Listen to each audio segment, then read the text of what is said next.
Hello friends, तो आज हम स्टार्ट करते हैं चैप्टर नंबर 12 स्वास्थ्य पेपर 2 का। इसका नाम है एनवायरमेंटल हेल्थ। इसका सबसे पहला जो टॉपिक है वो है एयर। तो एयर को हम ऐसे याद रख सकते हैं, एक छोटा सा चार्ट दिया हुआ है, इसके थ्रू हम सारी एयर याद रख सकते हैं। जैसे कि आयुर्वेद के अनुसार 4 दिशाएं होती हैं, उत्तर, पूर्व, दक्षिण और पश्चिम। तो जो उत्तर की दिशा से वायु आती है वो बल को बढ़ाती है और विष के लिए हितकर होती है। मतलब अगर किसी ने विष का ग्रहण कर लिया है तो ऐसे लोगों के लिए वो हितकर होती है। पूर्व से जो वायु की गति होती है वो पित्त को बढ़ाती है, कफ को बढ़ाती है, रक्त पित्त को बढ़ाती है। दक्षिण दिशा से जो वायु की गति होती है वो नेत्र के लिए हितकर होती है, रक्त पित्त कम करती है। पश्चिम दिशा की वायु जो होती है वो वात को बढ़ाती है और बल को कम करती है। सिमिलरली अगर हम देखें कि उत्तर और पूर्व के बीच में ईशान कोण होता है, वहां से कटु वायु की गति होती है, कटु रस प्रधान वायु की गति होती है। दक्षिण पूर्व से दाह युक्त वायु की गति होती है। मतलब जो दक्षिण पूर्व दिशा होती है वो आग्नेय कोण होता है, यहाँ से उष्ण वायु की गति होती है और जो दाह को बढ़ाती है ऐसी वायु की गति होती है। दक्षिण पश्चिम में नैऋत्य कोण होता है, जहाँ से यहाँ से जो वायु की गति होती है वो दाह को का शमन करती है। और उत्तर पश्चिम से जो वायु की गति होती है उसको वायव्य कोण कहते हैं, और यहाँ से जो वायु की गति होती है ये तिक्त रस से प्रधान होती है। नेक्स्ट है जो एयर की प्रॉपर्टीज और उसकी कॉम्पोजिशन देखें तो एयर की जो प्रॉपर्टीज होती है, एयर जो होती है वो कलरलेस होती है, ओडोरलेस होती है, स्पेस ऑक्यूपाई करती है, प्रेशर एक्सर्ट करती है, एयर का मास होता है, एयर कंप्रेसिबल होती है, लाइफ सपोर्टिंग होती है क्योंकि ऑक्सीजन होता है, एयर में ऑक्सीजन होता है कुछ परसेंट में जिसकी वजह से रेस्पिरेशन कर सकते हैं। और एयर जो है वो साउंड कंडक्ट कर सकती है, और जब एयर को हीट करते हैं तो वो एक्सपांड होती है। ये सारी एयर की प्रॉपर्टीज होती हैं। Composition of air, composition of air में हम कुछ गैसेस देखेंगे जैसे कि नाइट्रोजन, ऑक्सीजन और कार्बन डाइऑक्साइड। जो नाइट्रोजन होती है वो 78% होती है एयर में, ऑक्सीजन 21% और कार्बन डाइऑक्साइड 0.04% प्रेजेंट होती है एयर में। और बाकी कुछ और गैसेस भी होती हैं जैसे कि neon, helium, methane, krypton, hydrogen और अदर गैसेस। नेक्स्ट टॉपिक है importance of air. Importance of air मतलब एयर की क्या महत्व होता है। तो सबसे पहले इसमें आता है रेस्पिरेशन। रेस्पिरेशन में ऑक्सीजन का वाइटल रोल होता है, ठीक है। फिर उसके बाद कंबशन, कंबशन मतलब फ्यूल्स वगैरह अगर बर्न करने हैं, किसी भी चीज़ को अगर बर्न करना है तो ऑक्सीजन की नीड होती है। फिर टेम्परेचर रेगुलेशन के लिए और प्रोटेक्शन के लिए जो सन से यूवी रेडिएशन आते हैं, एयर ही उसके हार्मफुल इफेक्ट से सबको प्रोटेक्ट करती है। Changes in the air occupied room, अगर एयर ऑक्यूपाइड रूम है तो उसमें क्या चेंजेस देखने को हमको मिलते हैं। जैसे कि कॉम्पोजिशन अगर देखें हम चेंजेस का, तो अगर रूम में कुछ नंबर ऑफ पर्सन्स हैं तो क्या होता है कि वो एक्सेल कर रहे हैं CO2, तो जिसकी वजह से एक रूम में CO2 का कंसंट्रेशन मतलब कार्बन डाइऑक्साइड का कंसंट्रेशन बढ़ता जाएगा क्योंकि एक्सेल एक्सेल की प्रोसेस चल रही है। और डिक्रीज इन ऑक्सीजन, क्योंकि ऑक्सीजन का कंसंट्रेशन इसलिए डिक्रीज होगा क्योंकि जो जितने भी पर्सन वहाँ पर बैठे हैं वो ऑक्सीजन इनहेल कर रहे हैं, जिसकी वजह से ऑक्सीजन डिक्रीज हो जाएगी। Increase in water vapours, water vapours जो है वो इंक्रीज हो जाएगी।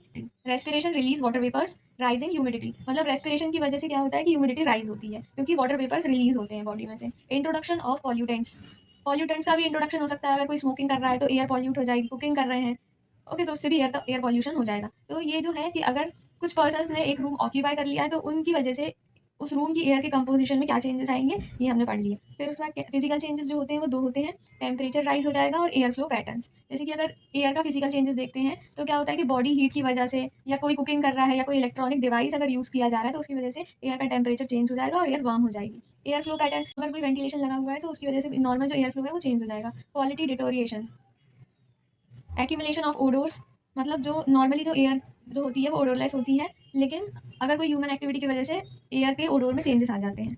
फिर dust and allergens, human activity के कारण एयर में डस्ट और एलर्जेंस मिक्स हो जाते हैं। रिड्यूस फ्रेशनेस, इनएडिक्वेट वेंटिलेशन के कारण जो भी रूम की फ्रेशनेस है वो रिड्यूस हो सकती है।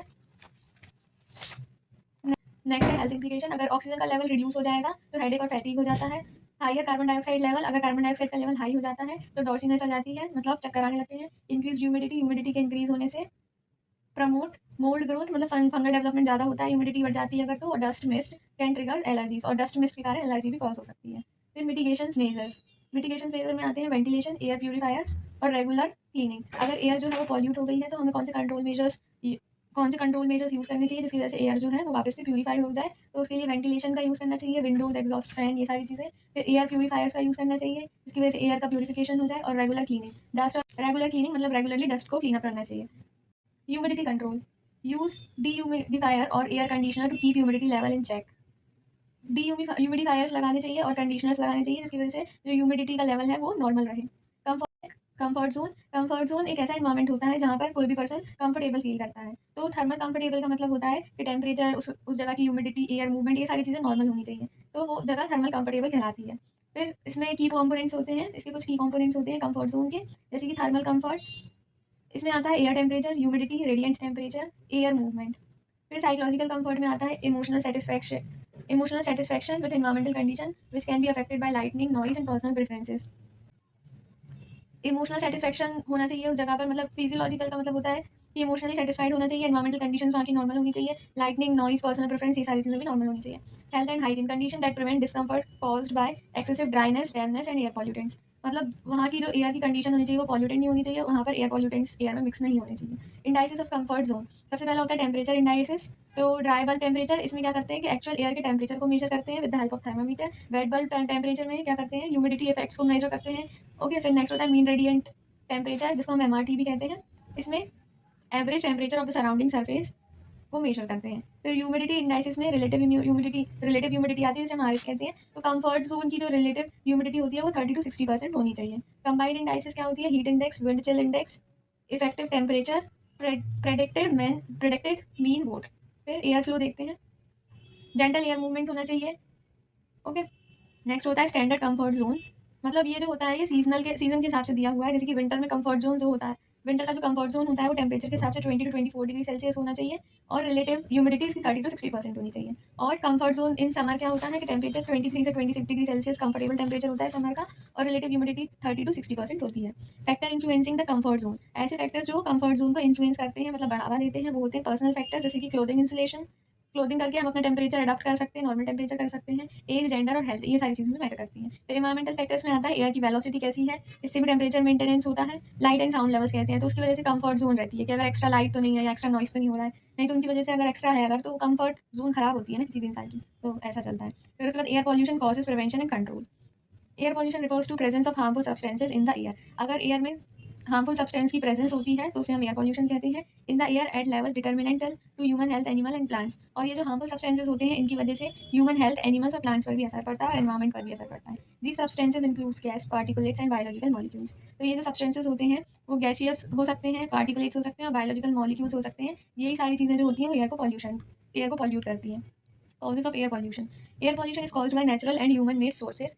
सबसे पहला है natural causes, volcanic eruptions release ash, sulphur dioxide and other gases into the atmosphere. तो कुछ एयर पॉल्यूशन के कुछ कॉजेज होते हैं। सबसे पहला नेचुरल कॉज होता है जो कि वॉल्केनो इरप्शंस है, जैसे इसमें क्या होता है कि एयर में एश, सल्फर डाइऑक्साइड और कोई भी अदर गैसेज को मिक्स कर देता है। वाइल्ड फायर्स में क्या होता है, carbon monoxide, volatile organic compounds जो होते हैं वो एयर में मिक्स हो जाते हैं। डस्ट स्टॉर्म्स में specially in arid regions large amount of dust to the atmosphere, dust mix हो जाती है एयर में। Pollen and spores natural allergens can contribute to air quality.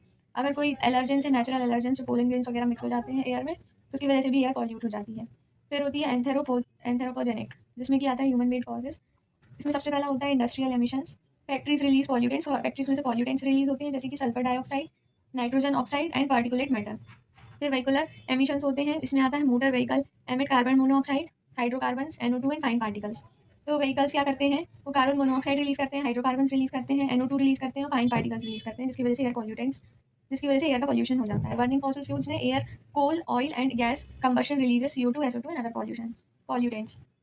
तो बर्निंग ऑफ फॉसिल फ्यूल्स क्यों किया जाता है, क्योंकि इलेक्ट्रिसिटी प्रोड्यूस करनी रहती है, इसलिए फॉसिल फ्यूल्स को बर्न किया जाता है, जैसे कि कोल है, ऑयल है। तो इसके कंबशन से क्या होता है, कुछ गैसेज रिलीज होती है, कार्बन डाइऑक्साइड, सल्फर डाइऑक्साइड और भी जो अलग पॉल्यूटेंट्स टाइप की गैसेज होती हैं वो एयर में मिक्स हो जाती है और एयर पॉल्यूशन कॉज करती है। एग्रीकल्चर एक्टिविटीज़ देखें तो फर्टिलाइजर और पेस्टिसाइड्स की वजह से भी एयर का पॉल्यूशन होता है। वेस्ट मैनेजमेंट में अगर ओपन में वेस्ट को बर्न कर दिया जाता है तब भी हार्मफुल केमिकल्स एयर में मिक्स हो जाते हैं।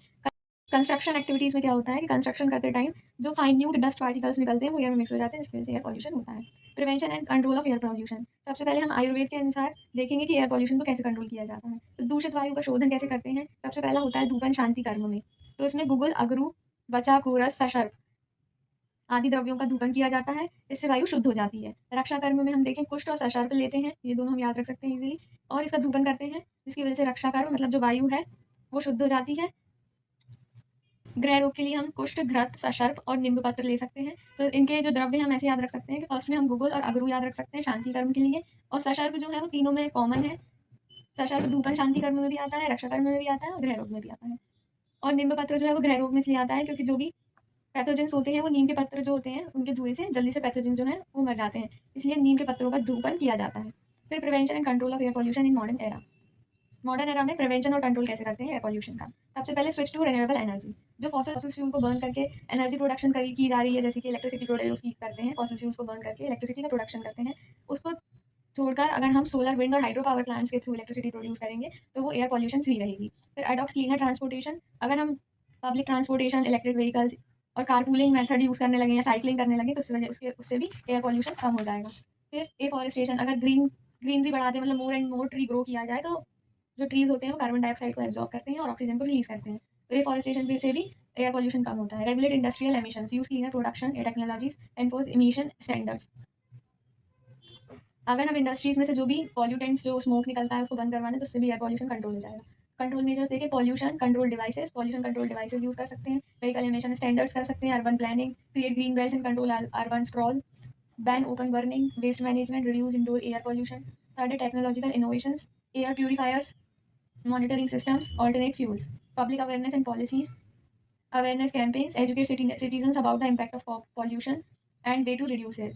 पब्लिक अवेयरनेस में हम लोगों को एजुकेट कर सकते हैं कि एयर पॉल्यूशन किस वजह से हो रहा है और कैसे हम उसको रिड्यूस कर सकते हैं। Environmental policies enforce law like clean air act, environmental policies के थ्रू भी एयर पॉल्यूशन रिड्यूस किया जा सकता है। जैसे कि एक एक्ट बना है क्लीन एयर एक्ट जो यूएसए का एक्ट है, national air quality index India का एक्ट है। फिर community initiatives, encourage community driven projects like planting trees और car free days. Health and environmental benefits of pollution control, improve respiratory health, lower global warming, biodiversity conservation. अब अगर हमने pollution control कर लिया तो हेल्थ और एनवायरमेंट के पर क्या बेनिफिट्स निकलेंगे वो देखते हैं। इंप्रूव रेस्पिरेटरी हेल्थ, सबसे पहले रेस्पिरेटरी हेल्थ इंप्रूव हो जाएगी, जैसे asthma, bronchitis, other lungs disease जो होती हैं वो रिड्यूस हो जाएंगी। लोअर ग्लोबल वार्मिंग में अगर ग्रीन हाउस गैस का एमिशन अगर हम कम करते हैं तो ग्लोबल वार्मिंग भी कम हो सकती है। जैसे ग्लोबल वार्मिंग का मतलब होता है कि जो हमारी अर्थ है वो बहुत ज़्यादा अमाउंट में हीट हो रही है तो उसको हम ग्लोबल वार्मिंग कहते हैं। Biodiversity conservation, clean air support ecosystem and reduce stress on plants and animals.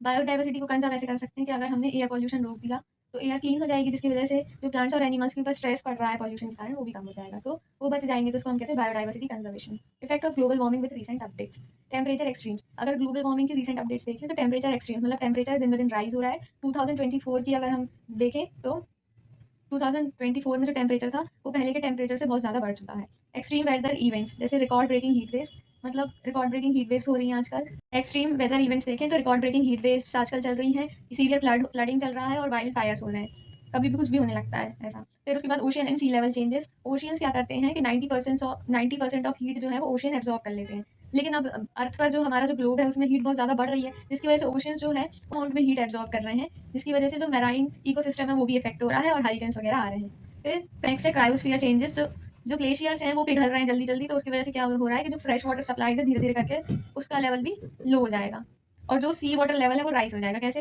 कि हिमालयाज में से जो वाटर सप्लाई है वो प्योर वाटर सप्लाई होता है, तो वो लास्ट में जाके ओशंस में मिल जाता है लास्ट में पानी। अगर जल्दी ज़्यादा से ज़्यादा अमाउंट में जो ग्लेशियर्स हैं वो पिघलते जाएंगे तो जो हमारा प्योर वाटर का सप्लाई है जो हमें रिवर्स से मिलता है वो सारा जाके ओशंस में मिल जाएगा और वो सलाइन वाटर में कन्वर्ट हो जाएगा। अर्जेंट नीड फॉर एक्शन, क्या है? Immediate reduction of green house gas emissions, immediately हमें ग्रीन हाउस गैस के एमिशंस को रोक देना चाहिए और रिन्यूएबल एनर्जी से हमें इलेक्ट्रिसिटी और दूसरी चीज़ें प्रोड्यूस करनी चाहिए जिससे कि एयर पॉल्यूशन कम हो जाए। Okay, thank you.